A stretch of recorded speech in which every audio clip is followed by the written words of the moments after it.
भगिनी आणि माता हिंदुत्वाचा बुलंद आवाज अखंड महाराष्ट्राचे भाग्यविधाता महाराष्ट्रातील तमाम शेतकऱ्यांचे कष्टकऱ्यांचे कैवारी मराठी मनाचे हृदयस्थान आम्हा शिवसैनिकांच्या दैवत शिवसेना पक्षप्रमुख महाराष्ट्रातल्या करोडो जनतेच्या मनातील मुख्यमंत्री माननीय उद्धव साहेब ठाकरे यांचा अरे आवाज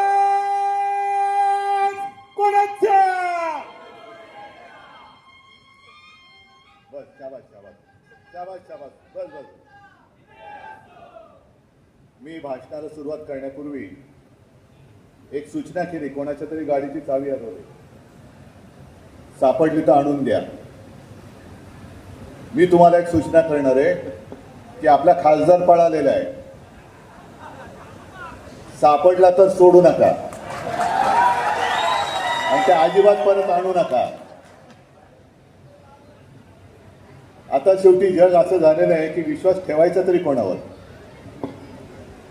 आणि कायकांच्या नसा नसामध्ये गद्दारी भरलेली असते, रक्तामध्ये गद्दारी भरलेली असते. त्याचं हे मूर्तिवंत उदाहरण म्हणजे खाऊसाहेब वागचौरे. खाऊसाहेब आहे, जाऊ तिथे खाऊ. पण मी आता तुमच्या समोर येण्याआधी मला काही जण म्हणजे सतत सारखे भेटतातच आहेत. मला म्हणाले, साहेब हा शुभशकुन आहे. म्हटलं शुभशकुन काय? आपले 6 खासदार फोडले. ते म्हणाले नाही, तुमच्या लक्षात नाही आलं. म्हटलं काय झालं? या गद्दाराला पहिल्यांदा आपण 2009ला निवडून दिलं होतं, बरोबर ना रे? आणि 2014ला हा पळाला होता. हा पळाला आणि आपलं सरकार आलं. म्हटलं चांगलं आहे, पळवलं असतं याला. पण हे जिथे जातात तिकडे पट्ट्या बोलवतो. काँग्रेसमध्ये गेले, काँग्रेसचं सरकार पडलं. आता शहासेनेमध्ये गेले, त्यांचंही सरकार पडल्याशिवाय राहणार नाही. कारण ही शिर्डी आहे, साईबाबांची शिर्डी आहे, पवित्र शिर्डी आहे. इकडे श्रद्धा आणि सबुरीला अनन्यसाधारण महत्व आहे. कुठेतरी श्रद्धा असावी लागते, जशी आपली साईबाबांवरती आहे, जशी आपल्या कामावरती आहे, जशी आपल्या भगव्यावरती आहे. यांची कोणावरच श्रद्धा नाहीये. रोज नवीन बाप. सबुरीचा तर पत्ताच नाहीये. जरा थांब, त्यावेळेला थांबला असता तर आपल्या केंद्रात सरकार आलं होतं. आता थांबला असता तर उद्या सरकार येणार आपलं आहे. पण एका दृष्टीने काय काय गोष्टी चांगल्यासाठी होतात. कारण आपण म्हणतो जे होतं ते चांगल्यासाठी होतं. त्याच्यामुळे उद्या जे काही चांगले दिवस येणार आहेत त्यावेळेला हे असे भ्रष्ट विचाराचे गद्दार आपल्यासोबत राहता कामा नये. म्हणूनच त्यांना ही दुर्बुद्धी किंवा सुबुद्धी देवाने दिली असेल. मी मंदिरात जाऊन आल्यानंतर नेहमीप्रमाणे चॅनलवाले होतेच, काय प्रार्थना केली. म्हटलं मी प्रार्थना हीच केली की या देशावरती आणि या राज्यावरती जे एक संकट आलेलं आहे, हे संकट हे अरिष्ट लवकर दूर कर. ही सगळी भ्रष्ट राजवट ही लवकर तोडून मोडून गाडून टाक आणि पुन्हा एकदा माझ्या देशाला सुजलाम सुफलाम आणि चांगले दिवस येवो, ही मी साईचरणी प्रार्थना केलेली आहे. मग आणखीन काय बोललात? म्हटलं आता आणखीन काय म्हटलं देवेंद्र फडणवीसांच्या खुर्चीचं रक्षण कर. कारण बहुतेक त्यांचा पत्ता कापला जाणार आहे. आता हे मी जे बोलतोय हे तुम्हाला पट्टे की नाही पट्टे सांगा. मी काल परवापासून माझ्या मनात हे विरविरतंय. कारण आता काय होतंय की प्रत्येकाला हा निसर्गाचा नियम आहे. मी कोणाचं वाईट चिंतणारा अजिबात नाही. कोणाचं वाईट व्हावं आणि आपलं भलं व्हावं ही दुर्बुद्धी मला कधी सुचलेली नाही आणि ती सुचू नये ही सुद्धा प्रार्थना मी साईचरणी केलेली आहे. पण प्रत्येकाला कुठेतरी शेवट असतो. तसं आता 29 मध्ये काय होणार आणि यांच्यानंतर आपला वाली कोण ही चर्चा दिल्लीमध्ये भाजपात सुरू झालेली आहे. मग प्रत्येकाच्या मनात अंकुर फुटायला लागले की तो झाला मी का नाही, मी झालो तो का नाही, तो झाला हा का नाही. आणि मग त्याच्यामध्ये असं कोणाला तरी वाटायला लागलंय की या रेसमध्ये देवेंद्र फडणवीस येऊ शकतात.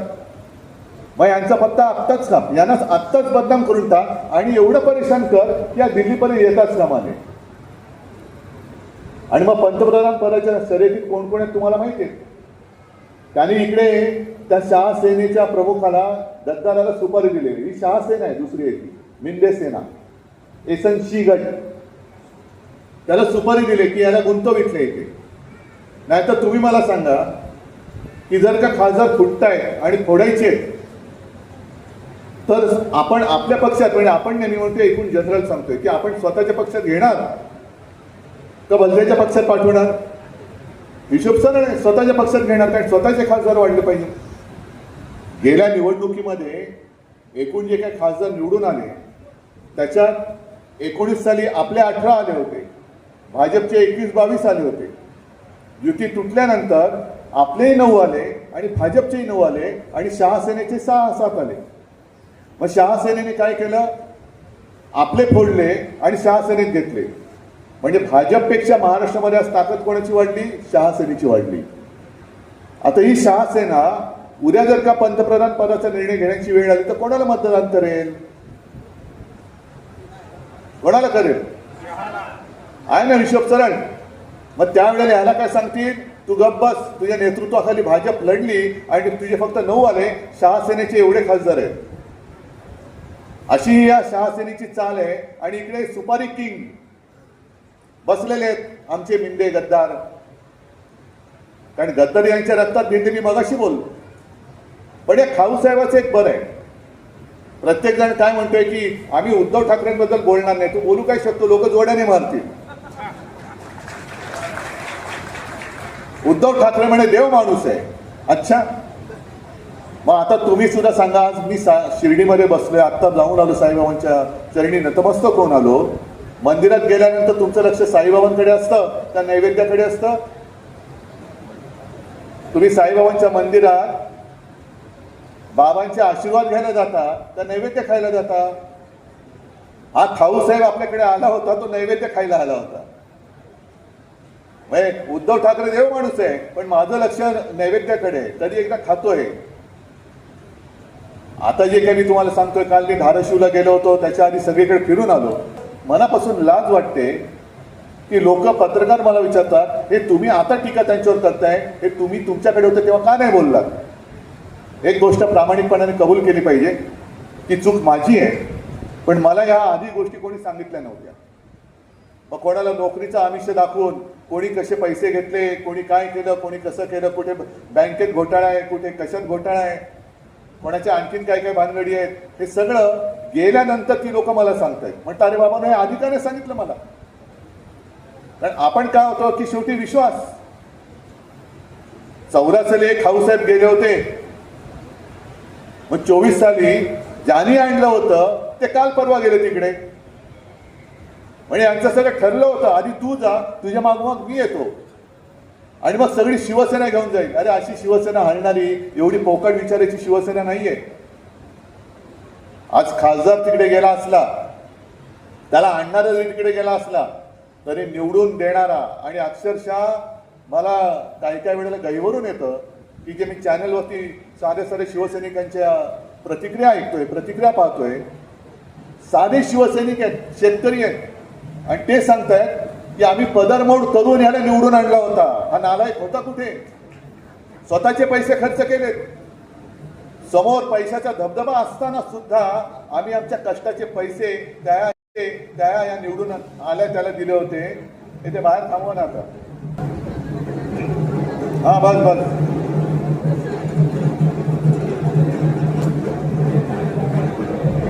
हा येऊ द्या, नुसते सरळ या, वाजवत नको. वाजवायची आहे त्याची दुसऱ्याची. हा ठीक आहे. तर साधे शिवसैनिक हे आपल्या सोबत आहेत. आणि म्हणून मी काल धाराशिवची एक आठवण सांगितली, अक्षरशः माझ्या हृदयामध्ये कोरला गेलेला प्रसंग आहे. आणि तुमच्यापैकी अनेक जणांनी तसंच केलेलं आहे.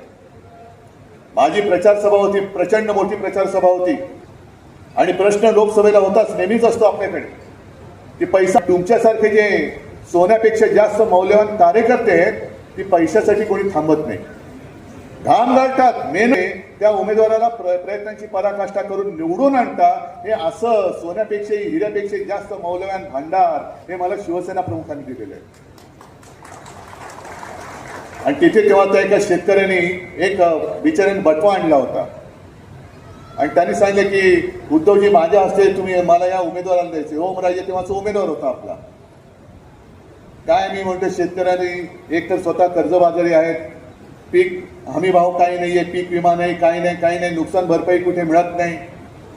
अशा परिस्थितीमध्ये सुद्धा त्याला जेव्हा वाटतं की नाही माझा माणूस आहे, हा शिवसेनेचा माणूस आहे, उद्धवजींनी दिलेला आहे, बाळासाहेबांचा उमेदवार आहे, मी फुल ना फुलाची पाकळी म्हणून त्याला जो काय माझा 1 रुपया असेल, 10 रुपये असेल, काय असतील हे मला देणं माझं कर्तव्य आहे. ते पैसे नसतात, तो विजयाचा आशीर्वाद असतो. विजयाचा आशीर्वाद असतो आणि त्या आशीर्वादाच्या जोरावरती ही शिवसेना कधी संपू शकत नाही अशी बांधणी आपली झालेली आहे. कधीच संपू शकत नाही. काय द्याल हे, काय देतील हे लोक? पैसा. किती पैसा देतील? पैसा घेऊन जाणार कुठे? तोंड काळ करून फिरणार. पैसा भरपूर आहे. आता हे सगळे गद्दार खासदार जे फुटलेत, विकास निधी, या खाऊ साहेबाला जवळपास 15 कोटी रुपये मिळाल्यानंतर जवळपास फक्त 70 लाख रुपये यांनी खर्च केला.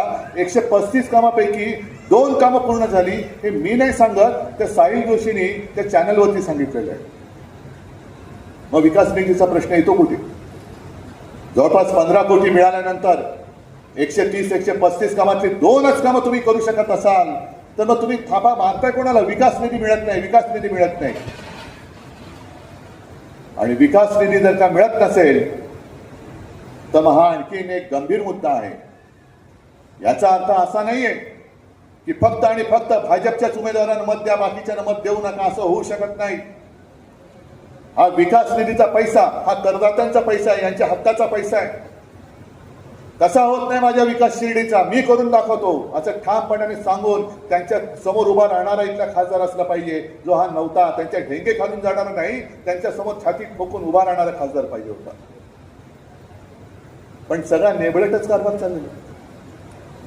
सगळे फुटाफुटीचे दिवस असे आलेत, नीटचे पेपर फुटत आहेत, ज्याच्यावरती लाखो विद्यार्थ्यांचं भविष्य अवलंबून होतं. तुमच्याकडनं सुद्धा बरेच लोक नीटच्या विद्यार्थी असतील ना, कोणाचे तरी मुलं आहेत का? कोण आहेत ना? का अभ्यास केला त्या पोरांनी? का अभ्यास केला?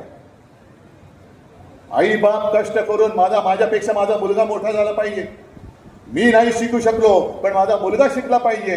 त्या मुलाच्या खांद्यावरती जसं लातूरमध्ये झालं, शेतकरी एवढा कर्जबाजारी झालाय की त्याला नांगराला झुंपाला बैल नाहीये, करावे लागते. आणि हे नालायक सगळे नीच राज्यकर्ते खासदार फोडायला पैसा वापरताय, खासदार फोडताय.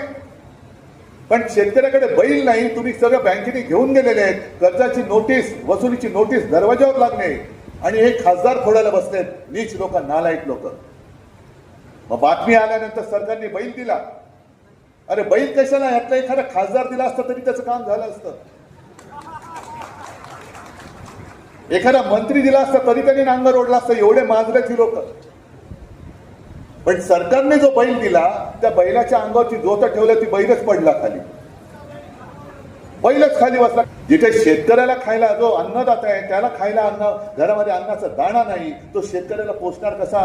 शेतकऱ्याला जो भार पेलवत नाही त्या बैलाला, त्या नांगराचा बैल भार पेलवत नाही. पण सरकारला मात्र आणि शहासेनेला मात्र पैशाचा भार पेलवत नाही, म्हणून खासदार फोडतात. नीटचे पेपर फुटले, तिकडे उपोषणाला बसलेत जंतर मंतरला, कोणी फिरकायला तयार नाही. काल परवाकडे आपल्या ठाण्यामध्ये टीईटीचा म्हणजे शिक्षकांचा पेपर फुटला. सगळं फुटतंय, खासदार फुटतायत, परीक्षेचे पेपर फुटतायत, पण अजून तुमच्या संतापाला वाचा का फुटत नाही हा प्रश्न तुम्हाला मी विचारलेला. संतापाला वाचा फुटली पाहिजे,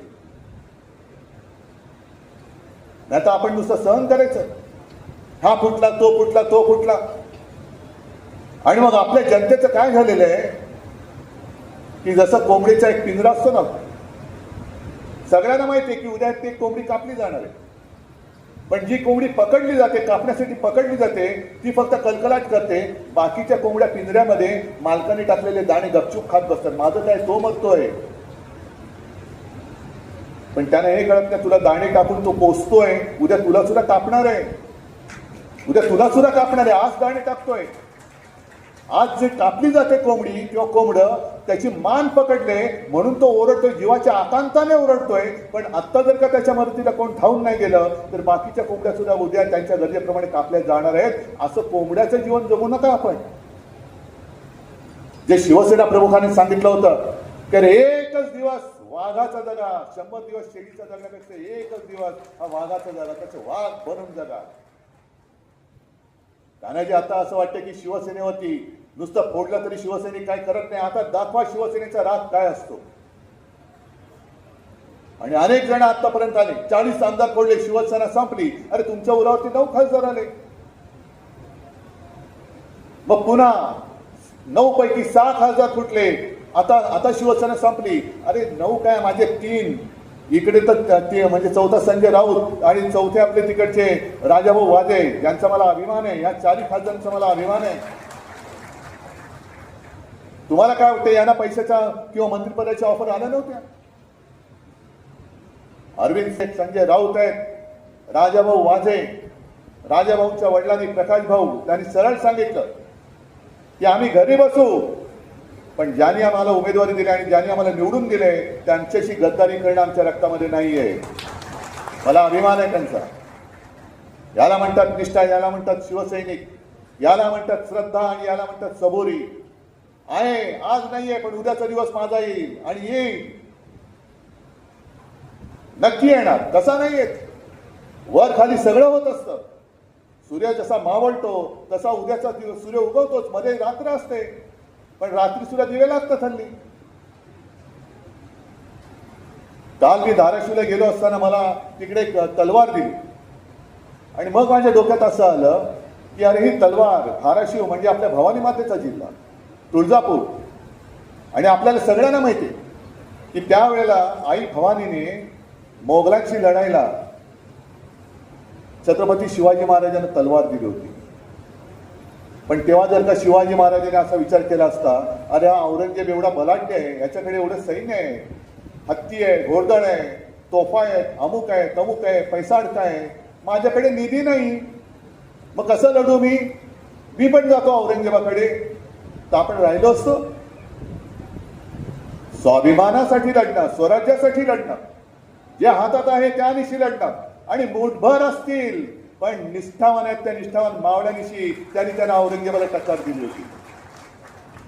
पसाभर सगळे गद्दार आहेत, उपयोग नाही त्याचा, पण वज्रमुठ असलेले मावळे आहेत, निष्ठावान मावळे आहेत, ती एकच मूठ त्या पसाभर गद्दारांची मारली तर ते गद्दार नुसतं नाबूद